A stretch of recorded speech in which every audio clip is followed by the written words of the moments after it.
สบายดีเนาะหมู่เพื่อนเอฟซีมื้อนี้ก็สิมาห่างนี่เนาะตัวเฮามาเฮ็ดโตแหวไว้ว่านี่เนาะนี่เนาะเสือกเฮามื้อนี้มาเบิ่งน้ำกันเนาะเข้ามาใกล้ๆนี่เนาะโอ้สมาอ่อนเถอะเว้ยหลังพี่น้องทุกคนเนาะเมื่อวานนี้เนาะเฮามาเฮ็ดโตมันไหวเนาะมื้อนี้เฮามาหางเลยโอ้ขั้นอ่อนผุดทุกอย่างตำๆซะ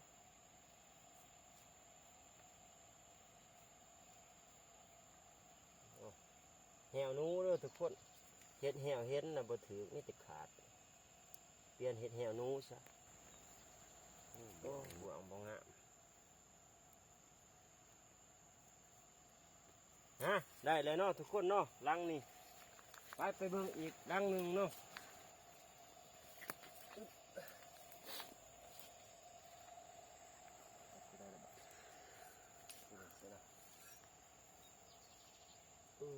พอดีเลย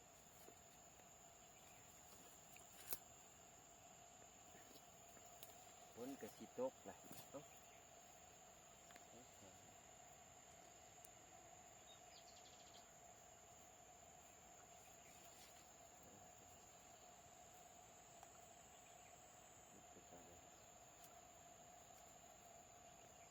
นี่เนาะทุกคนเนาะก็ละโอ้มีแต่ต่อเว้ยโอ้เบื่อเหงาเลยเบื่อเหงา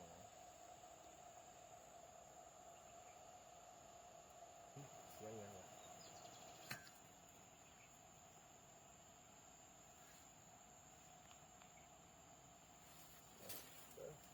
หมดช่วงไร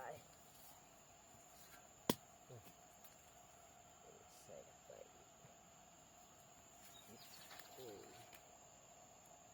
ไปเย็น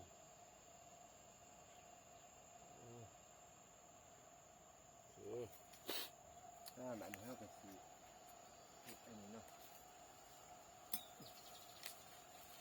อย่ามันโดดอย่าซัดโดดขามเนาะใส่ควง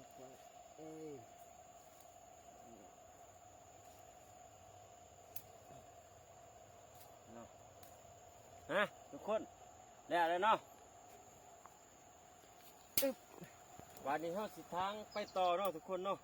เสือข้างย่างอีกเสียนหนึ่งเนาะ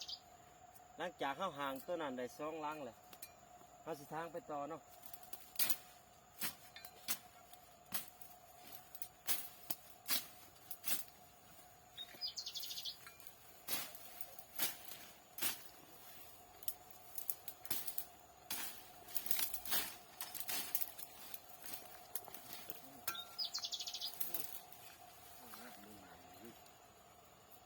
ท่านแหวให้ที่ดูที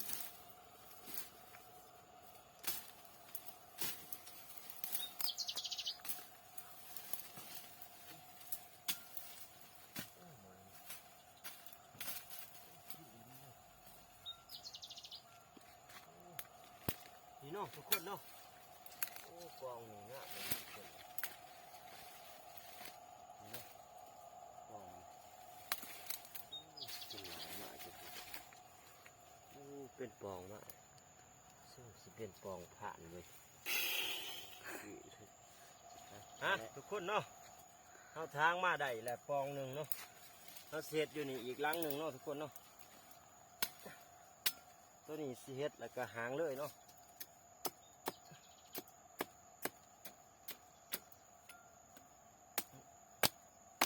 เห็ดแหวสารวัตรคือเก่าเนาะทุกคนรักแต่สีใหญ่เนี่ย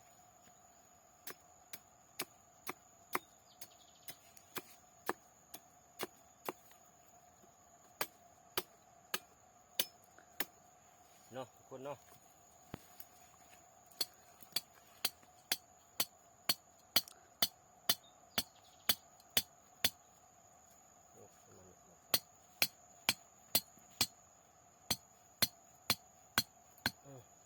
ดักหนึ่งเนาะ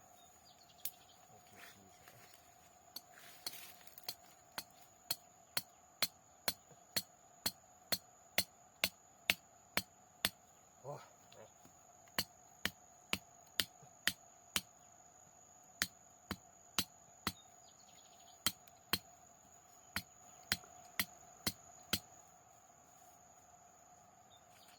ยุ่งกระไรเนาะ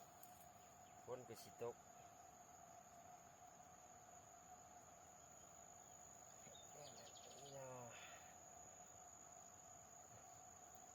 สูงจังเลยสิ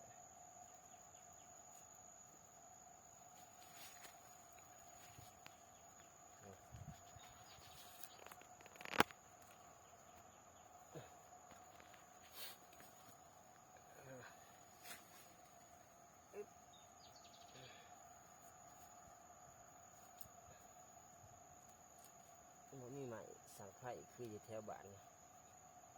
ใส่เสื้อใส่ใหม่ธรรมศาสตร์แถวนี้แหละเนาะเอาอยู่ให้ก่อน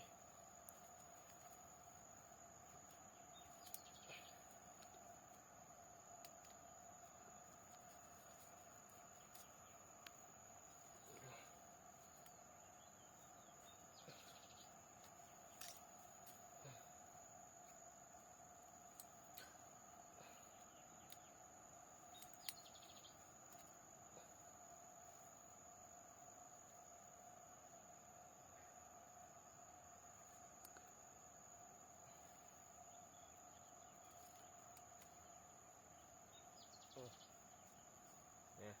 เนาะเป็นเศษหมอนห้องโอ้ไม่สนอเลยต่ำ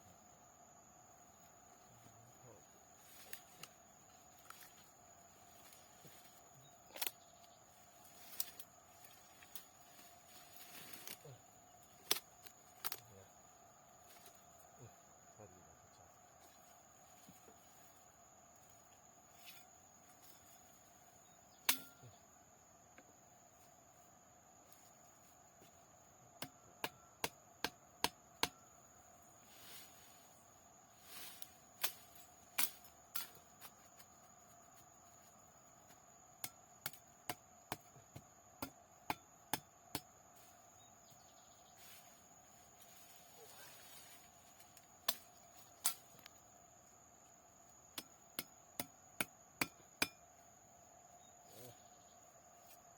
เหงาหลายโคตรยึด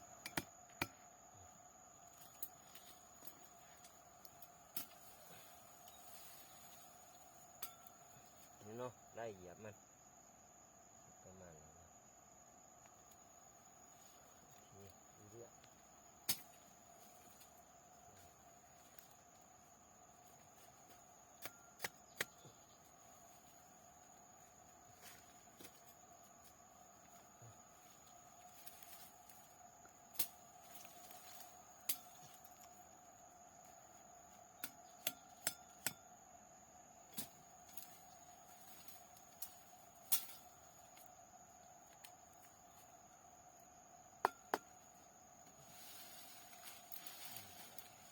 เห็ดมาแซมใช่เลยเอามาเนาะนี่เนาะเอาสีใส่บ่วงเนาะแทกเบิ่งเนาะว่าอันใหญ่สำใดแหละโอ้สมาตีเกี่ยวจะบ่วงเป็นบ่วงเบิ่งเลย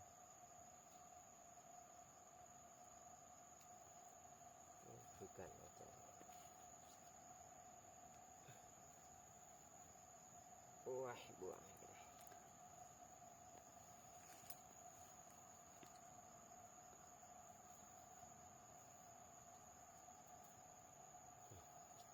ขัดมันมึงมากขัดมันอู้แข็งขัดเลยสุดยอดขัดเลยขัดธรรมศาสตร์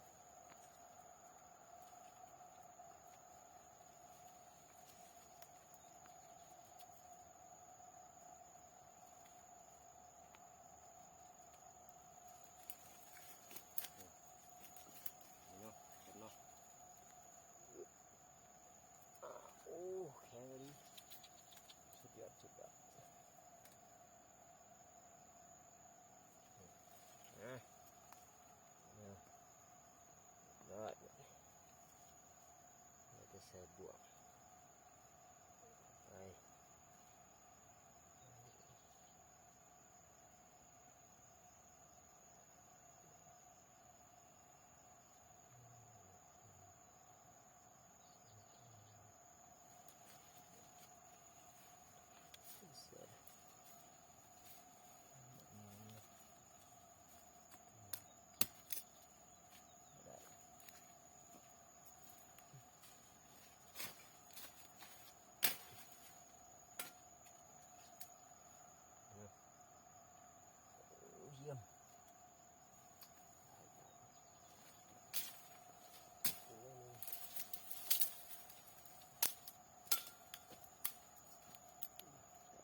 นาะทุกคนเนาะหลังที่สามเฮาแล้วเลยเนาะนี่เนาะทางเลยเฮ็ดเลยเนาะพุ่นเนาะทางลงไปหอดพุ่นเลยมือหนาจังสิมาสืบต่อเนาะลงหอดน้องพุ่นเลยเนาะไปมือนี้ได้สามหลังเนาะทุกคนเนาะนี่เนาะหลังเฮ็ดใหม่